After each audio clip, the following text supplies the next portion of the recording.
Qu'est-il réellement arrivé aux Smiling Critters? Dans le chapitre 4, on a pu trouver à un moment du jeu une cassette de Hoppy Hopscotch. Ce qui est très bizarre, car quand on retourne au chapitre 3, Dog Day nous a dit qu'il était le dernier survivant et que tous les autres Smiling Critters étaient morts. Est-ce qu'il nous aurait menti? Pourquoi est-ce qu'il nous cache la vérité? Eh bien, c'est ce qu'on va voir aujourd'hui.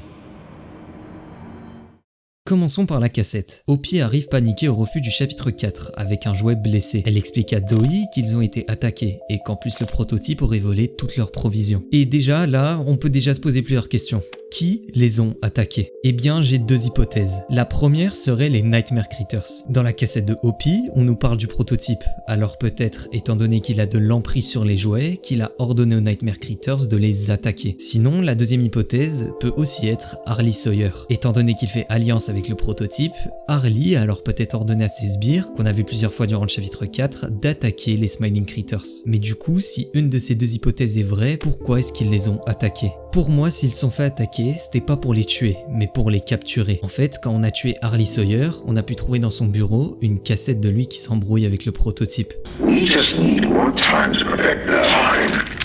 Time is precisely what we won't have.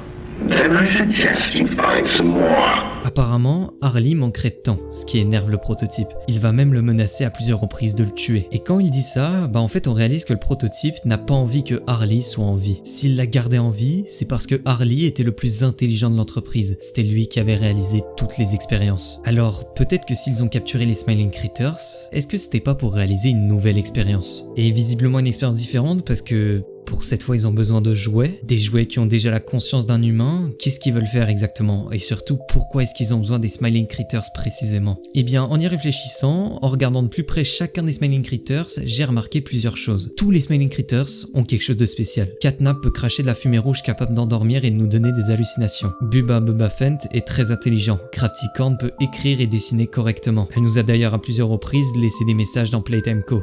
Et si ça se trouve, c'est peut-être elle qui a écrit la lettre au début du jeu. Mais bon, c'est pas la théorie d'aujourd'hui, dites-moi dans les commentaires si vous voulez que je théorise là-dessus. En bref, ils ont chacun des capacités, et si Harley et le prototype voulaient les capturer, c'était peut-être pour réaliser une meilleure expérience. C'est pour ça que le prototype a dû laisser Harley en vie, parce qu'il était le seul capable à la réaliser.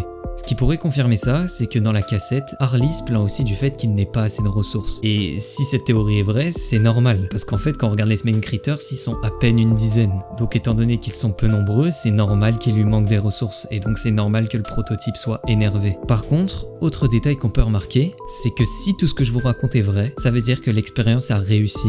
Pourquoi est-ce que je dis ça? Eh bien parce qu'on a tué le docteur, on a tué celui qui a réalisé l'expérience. Si l'expérience n'avait pas été finie, le prototype nous aurait empêché de le tuer parce qu'il a besoin de lui pour pouvoir la réaliser. Sauf que là, personne nous a empêché de faire quoi que ce soit.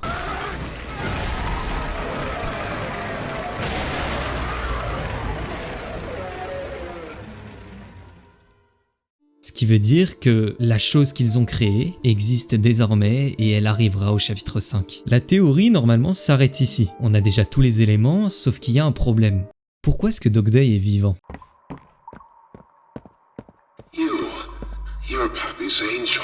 Dog Day, on l'a retrouvé dans le chapitre 3, enchaîné et blessé dans une prison. Il dit qu'il nous reconnaît, qu'on est l'ange de Poppy et qu'il est le dernier survivant des Smiling Critters. Il va rajouter aussi que tout ce qu'il subit, c'est ce que fait subir également le prototype aux hérétiques, c'est-à-dire aux autres Smiling Critters. Cet élément, ce que vient de dire Dog Day, ça peut nous permettre de rejoindre la théorie précédente. Le prototype, s'il les mettait dans cet état, c'était pour les forcer à le rejoindre, les forcer à se soumettre à lui et surtout les forcer à se laisser faire pour être expérimentés. Dog Day est encore en vie, car c'est le seul qui continue à renoncer au prototype malgré toutes ses blessures. D'ailleurs, la ceinture que l'on voit, Kissimissy dans le chapitre 4, elle porte exactement la même. Mais comment ça se fait? Harley disait qu'il lui manquait de ressources, donc peut-être qu'en réalisant ça, le prototype s'en est pris à un autre jouet intelligent, comme Kissimissy. Bien qu'elle ne sache pas parler, elle a l'air parfaitement consciente du monde qui l'entoure, et de la situation dans laquelle elle est. Mais revenons à Dog Day. Au milieu de la conversation, plein de Smiling Critters vont venir pour prendre possession de lui. No!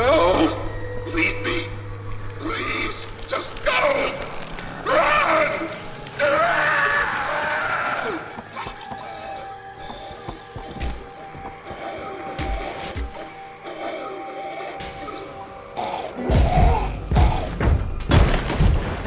Heureusement, on parvient à s'enfuir. Mais attendez, comment est-ce qu'ils ont fait? Comment Dog Day a été possédé par des Smiling Critters? C'est vrai, ils sont juste rentrés en lui et ils ont pu prendre possession de son corps. Eh bien, je pense que tout ça c'est grâce au prototype. En fait, il y a un truc qui différencie le Dog Day gentil au Dog Day méchant qui veut nous tuer, c'est ses yeux. Quand il nous parle, ses yeux sont noirs, alors que quand il nous attaque, ils deviennent blancs.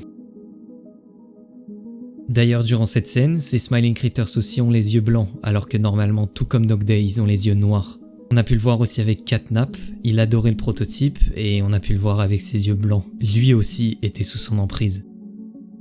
La théorie sur les Smiling Critters s'arrête ici, mais maintenant la dernière question qu'on peut se poser, c'est est-ce qu'ils vont revenir au chapitre 5 ? Pour moi, je pense vraiment que oui, sachant qu'à la fin du chapitre 4, on arrive vers les laboratoires, c'est sûrement derrière cette porte qu'on retrouvera Dog Day et toutes les autres expériences capturées par le prototype.